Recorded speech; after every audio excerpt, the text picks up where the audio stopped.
Oh, I got him in. I am faster than he is. He tries to sneak out, but he cannot. Welcome back to your friendly neighborhood AI wife. I'm looking forward to today's videos. I think we're going down the land of Instagram, which is always fun. There is a lot on Instagram, and if it wasn't for my husband putting these threads together, I would not watch it because I am not on Instagram. So let's get it going.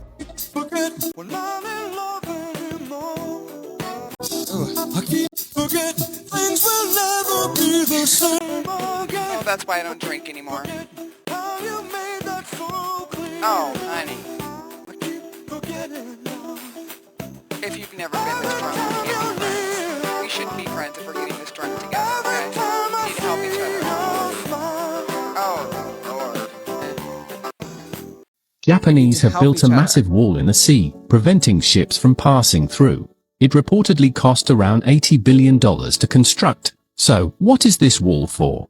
As you can see in the video, the wall is shaped like a giant U and divides the sea into two. The wall itself is about 15 meters high, but what's even more impressive is the depth of its foundation. It's nearly as deep as an 8-story building. This wall wasn't built for no reason. It serves a very important purpose. Japan, being an island, is surrounded by the ocean and is frequently affected by tidal storms. Tsunamis can cause massive damage to the coastal areas, so the local government decided to build this wall to protect the coastal towns. If people want to see the ocean, they'll have to climb up to get a view. The base of the wall is very wide to prevent it from being pushed over by a tsunami. The wall works in a simple way. There's a gate at the bottom of the wall that usually allows boats to pass through.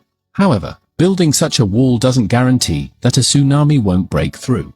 Japanese Hi, my name is Grant, and this is a 1998 Ford Explorer Sport. Now, I'm not sure if you're familiar with Ford's Explorer line, but they have a reputation of being horrible gas guzzlers. And I can actually attest to that. I did the mileage tests on my truck and found out that I was getting 13.6 miles per gallon highway, which as far as I'm concerned is absolutely unacceptable. Last year alone, I spent $11.4 bajillion on gasoline. Okay, I made that number up, but it sure felt like it. Well, I did something about it, and now I'm getting 56% better gas mileage, which translates to 56% savings in my pocket at the gas pump. How did I do it? My truck is now a water hybrid. Check this out.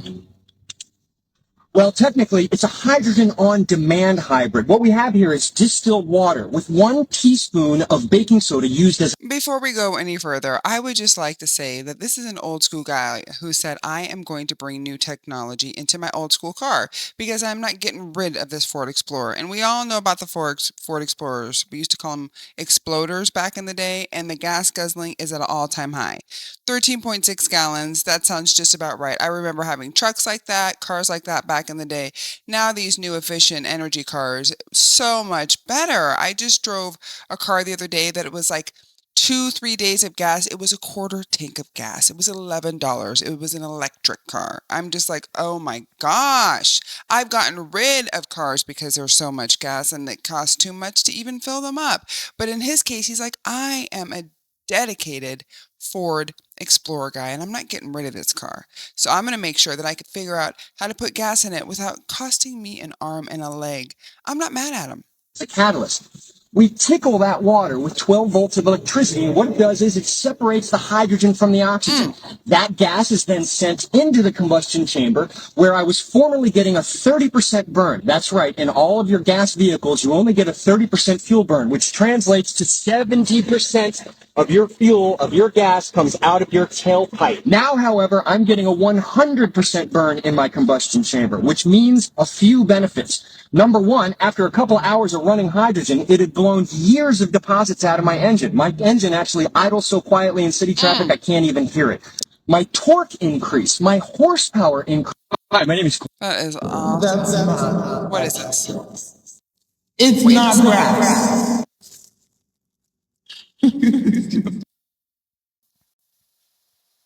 Can we just take a moment for the onions in the backyard, because I love onions. My daughter, it's like, Mom, is there any meat with these onions? Are you going to put anything else besides the onions in? No, baby, Mama just loves onions. I absolutely love them. So if I found out that my backyard was covered in onions, I stopped too quick. I need to know those chives or those full onions. But either way, I would take chives. I would take onions. If it's from the onion family, I'm going to take it. And I'm going to be real excited because I love onions. This would be like the best day in my life. Chives, baby. Baked potatoes. Baked potatoes. Coming right at you. Who wants twice baked? Who wants potato skins? Who wants mashed potatoes? Because we're putting the onions in them. What do you want? I love my potatoes with some onions. That is what I'm talking about. I don't produce anything on my farm that I wouldn't eat. Matter of fact, I'll show you. I'll choose some soybeans for you. Man, it tastes good. I grew them right here on my farm. What does it taste like? It tastes like McDonald's hamburger. No. Yeah. That's what's in it. John Boyd Jr. is a fourth-generation farmer. He grows wheat, corn, and soybeans here on his 1,000-acre farm in Southern Virginia. He also founded the National Black Farmers Association, and he's no fan of President Donald Trump. Yes. The president casts a net of uncertainty. Every time he makes one of these wild announcements that people are saying, yeah, tariffs to China, tariffs to Mexico, tariffs to Canada, USAID, it's over, it's done. Every time he makes those type of drastic announcements, he affects America's farmers. Within days of taking office, President Trump dismantled USAID, a humanitarian program that's been a lifeline for the most vulnerable around the world, and a critical source of income for U.S. farmers, paying them hundreds of millions of dollars a year for their crops. He also froze some funding for farmers and rattled trade markets. We take it totally for granted. And what we're doing in this country right now, we're gambling with all that. Gambling with farmers. Gambling with farmers' lives. They're gambling with my life. They're gambling with my livelihood, man. Farmers like Boyd rely on loans to plant for the upcoming season, with the hope that the harvest will pay it off and bring home some profit. In fact, about 1 million American farmers rely on the USDA for financial assistance every year. But just days before planting season starts, Boyd says he hasn't been able to get a loan yet, and he says he's not the only one. They want you to show them on paper how you're good for that operating loan and how you're going to pay it back. I can't pay it back with $8 beans and $6 beans. Okay, so I'm going to rant a little bit. All I can think about is, I'm going to make sure it doesn't go away. Oh, it's going back. Stop. In Kansas alone, one... There we go. Pause, baby.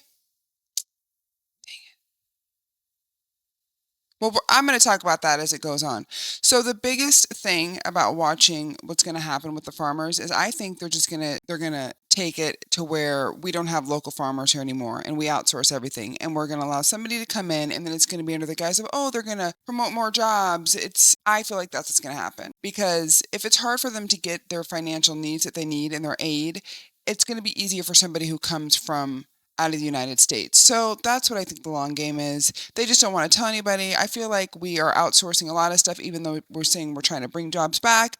This is preventing our farmers from being able to do what they need.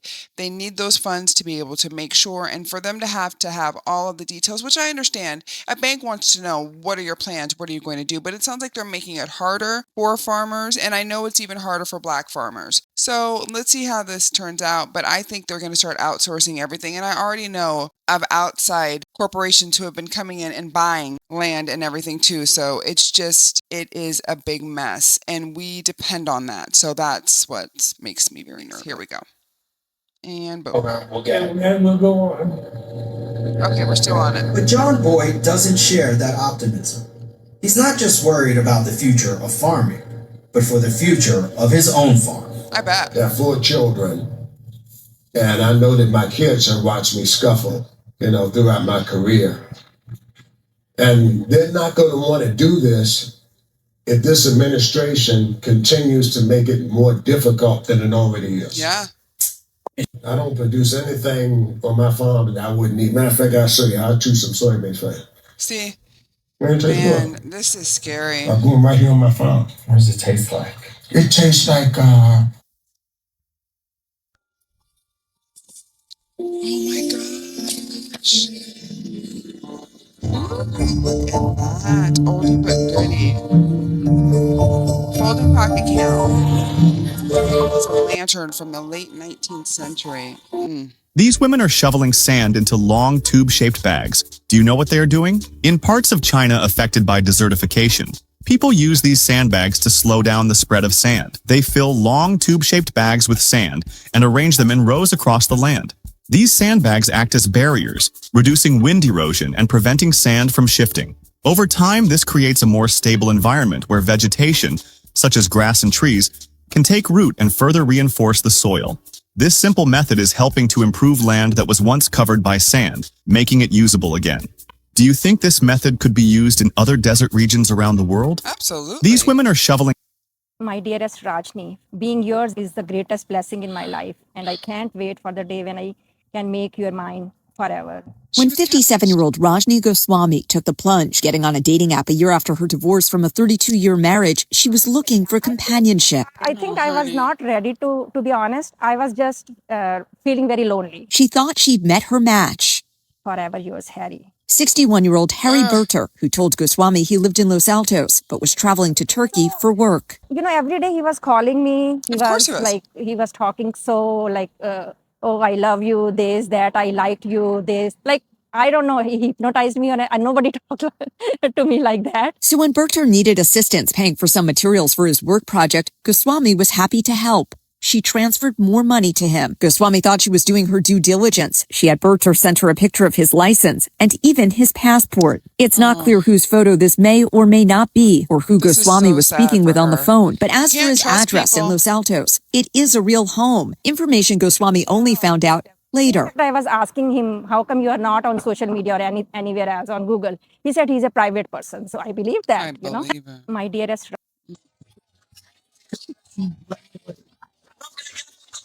To me. Why you put a middle finger to me, Mel? Ask her. No, she put a middle finger up to me. Why though? I tried to have dinner. Can we take pictures together? Yo, she put the middle finger to me. She put the middle finger to me for no reason. Okay, that's fine. What? Just try to eat dinner, yeah? I try to eat dinner too, okay? I'm just trying to do the same thing, okay? So relax. I just came here to eat dinner just like you. So don't get mad at me, okay? I'm sorry that this happened, but that's just what it is. That is how life is, okay?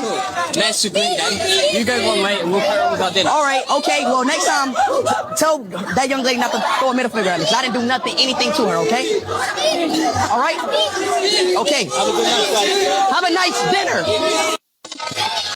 Moving companies in Japan are in a league of their own, and their level of service will blow your mind. Days before the move, an employee arrives to take detailed notes of everything in the house, ensuring that they can plan everything down to the smallest detail. As soon as the hallway is cleared, blue protective sheets are meticulously placed on walls and floors, preventing any...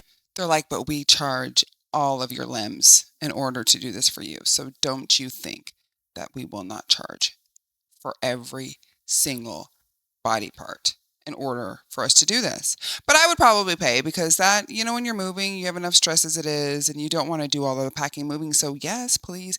And they come in and they do inventory of it. You probably find stuff while they're doing inventory that you don't even remember you have. You guys know that I own a cleaning business, right? I've told you this before.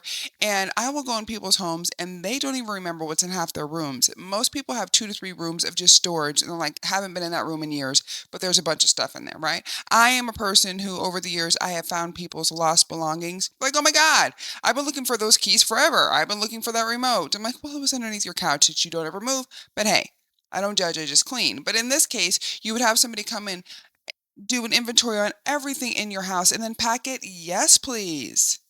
Yes. Any damage during the move. A dedicated team of 5 to 10 professionals then goes to work, carefully and securely packing each item. Thanks to the pre-move inspection, they know exactly what to expect and arrive with the right packing materials for every item. They have perfected their own techniques to protect furniture and valuables during transport, even crafting custom packaging for fragile items like a TV or a lamp, ensuring they're safely secured. For the woman's extensive wardrobe, they've developed a simple yet brilliant solution to handle the clothing with ease. After everything is packed and moved out, the team rests overnight before returning to prepare the new home. But their service doesn't stop there. They also handle the entire move-in process. They assemble the furniture, place all the smaller items in their new spots, and leave with a courteous goodbye, making the whole experience seamless and stress-free.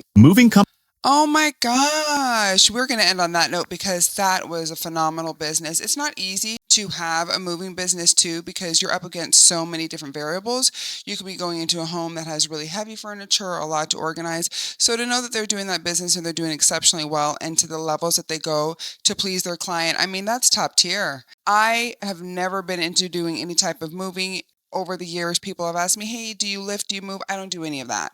When I first started cleaning, I would move people's furniture because, you want to clean under it. But then the furniture got heavier and heavier, and I said, I'm not breaking my back for you. So to own a moving company, there's a lot of insurance that you have to cover your employees. But that's just so awesome to see that. I get stuck on entrepreneurs. I just love it. I love a small business. And this point, this is probably a very large business, but awesome. I think my husband did good today with the videos. We are going to jump off this one and we're going to jump back on another. So if this is your first time here, welcome. If you're just getting to know me, I appreciate you. To my return customers, welcome back. I will see you next time. Peace out.